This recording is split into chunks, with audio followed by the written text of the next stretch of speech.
आज हम आपको विजिट करवाएंगे ब्लू वर्ल्ड सिटी इस्लामाबाद कि ब्लू वर्ल्ड सिटी इस्लामाबाद इस वक्त किस तरह की डेवलपमेंट कर रही है, क्योंकि बहुत सारे लोग इस बात से खौफजदा हैं कि हम पैसे दे रहे हैं, हम इंस्टॉलमेंट पे कर रहे हैं, लेकिन सोसाइटी में पता नहीं डेवलपमेंट हो रही है या नहीं हो रही। तो आइए नाजरीन, हम अपने उन क्लाइंट्स के लिए आज खुशखबरी लेके आए हैं जिन्होंने इन्वेस्टमेंट की। तो आइए आज हम आपको दिखाते हैं कि किस तरह ब्लू वर्ल्ड सिटी अपना डेवलपमेंट का काम कर रही है।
तो नाजरीन, आपने देखा कि किस तरह ब्लू वर्ल्ड सिटी दिन रात अपना काम कर रही है।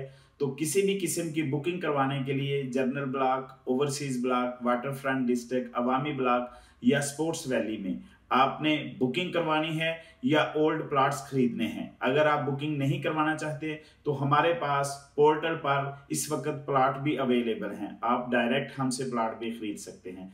तो दिए गए नंबर पर राब्ता करें, इंशाल्लाह हम आपको तमाम सर्विसेज देने के लिए रेडी।